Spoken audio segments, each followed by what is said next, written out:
long way to go. We appreciate you guys joining us on this trip. It's an important forum for us. Secretary, can you give us an update on Venezuela in terms of the rebuilding and reconstruction efforts in Venezuela following the earthquake? What's the U.S.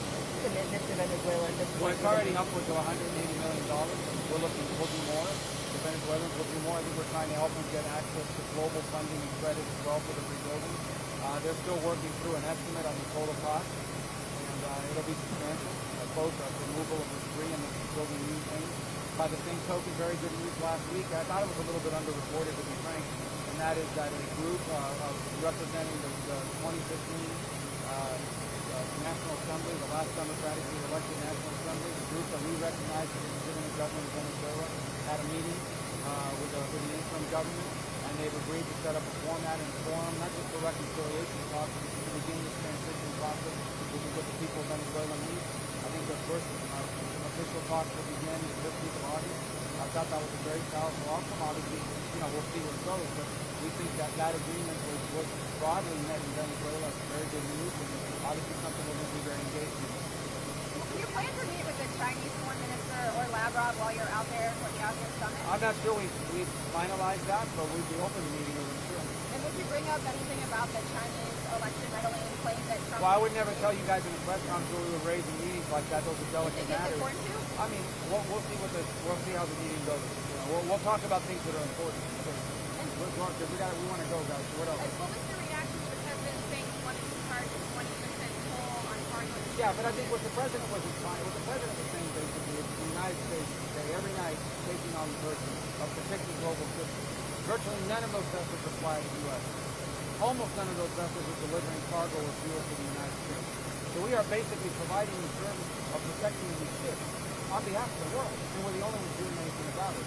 So what the president is basically raising the point is, at some point, the countries and the nations benefiting from the shipping through the strait should be able to step forward and provide at least financial assistance to the cost of providing this very valuable service. That's what the president was alluding to. Now, he pointed out after the fact as well that some of the countries who are shipping products through the strait are investing hundreds of billions of dollars in the United States, and you'll credit that for them as far as this effort. But I do think the world is coming to a point now where it's clear that Iran, at least some people in Iran, want to control the strait and hold that as leverage against the world. And the world has to decide whether or not it's going to allow an international waterway to be under the control of a country like this, which is completely illegal, unlawful, and unacceptable. The United States will continue to do what it needs to protect global shipping, but other countries need to begin to step up and provide, whether it's hardware or finances, to help carry that burden. It is not the United States' job to protect shipping for the entire planet forever. What is the word on these investments that Trump said Gulf countries would be doing for in exchange for protection in the strait? Well, some of those investments have already been committed to, and there are others that we believe they'll commit to in the future. But obviously, a lot of that is dependent on the health and the vibrancy of their own economy. They have to be able to generate revenue in order to make these investments. And they won't be able to do that if the oil and natural gas isn't getting to the marketplace. You saw the leaders of Mexico and Canada today at the World Cup. We had a good time with them. Were the discussions at all about policy, or was it entirely... Well, I can't speak to everything. I know the president had some conversations that I wasn't privy to in that. But for the most part, it sounded to me like three countries that did a good job working together, hosting this World Cup with Canada and Mexico. The cooperation was extraordinary. I think they were having a good time, and there was good chemistry, especially with President Steinbaum. Obviously, we have some issues in Mexico that are very difficult and important for us.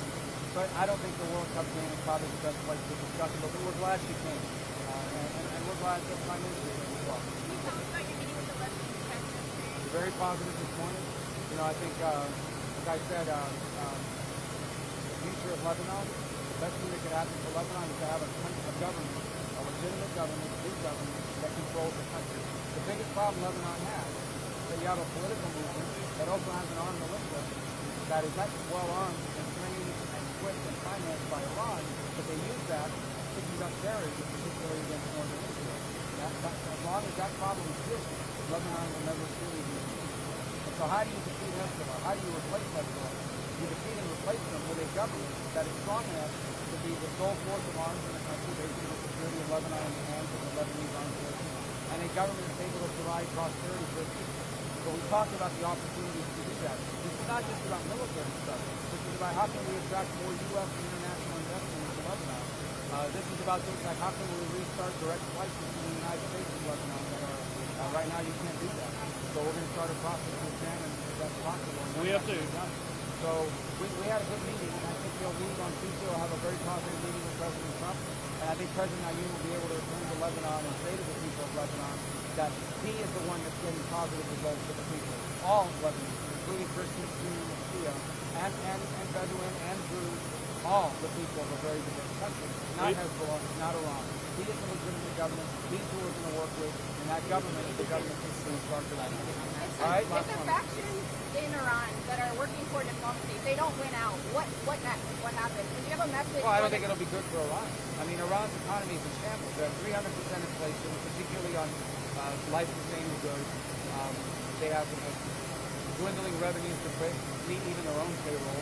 They have food shortages. They have a drought, which we didn't cause.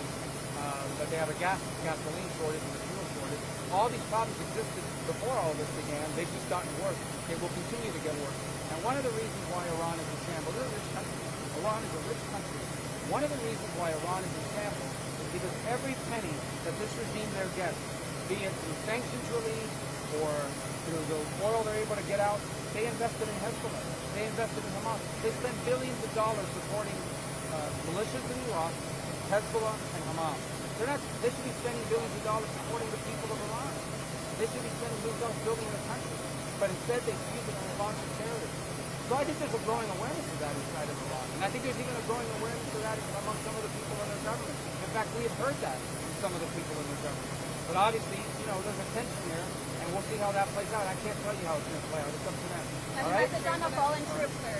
The fallen troops? Oh, yeah, look, obviously, I think sometimes when we look at this stuff, we forget, we take for granted that our military is so effective. The mission they carry out is very, very dangerous. And so we lost people in Jordan after there was a strike. A missile got through. We shot down almost all the missiles. One leaked through, hit the wrong place, and tragically and heartbreaking. And our hearts go out to these families who were heroes that paid the ultimate price. We also lost a service member in Iraq unrelated to combat.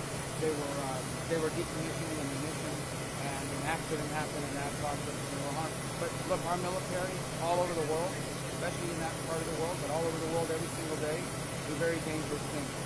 We've had people who lost their lives in training. Nothing the military does is safe. It's all inherently dangerous. And we're just grateful to have such heroic Americans in uniform in service of our country. And obviously, it goes without saying that we're praying for their families and praying for their souls. We are grateful that we have people like that serving us, both those who we have lost and those who at this very moment are on the watch, defending our interests around the world. Okay, well, thank you guys. Let's go. Hurry up and file your stories before you lose more time.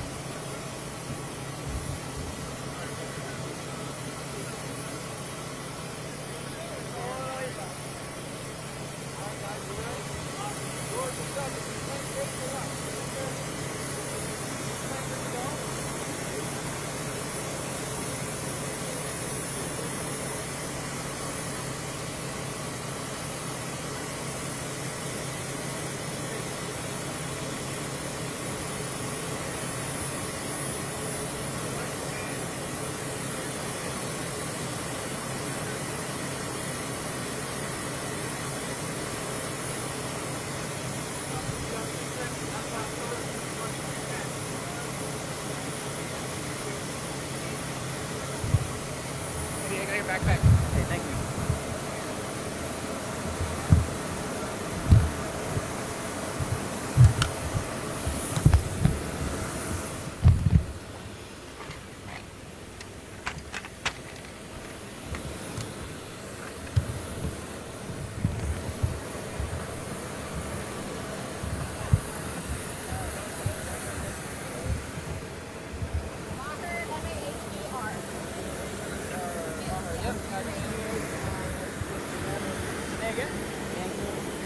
Steven, your last name?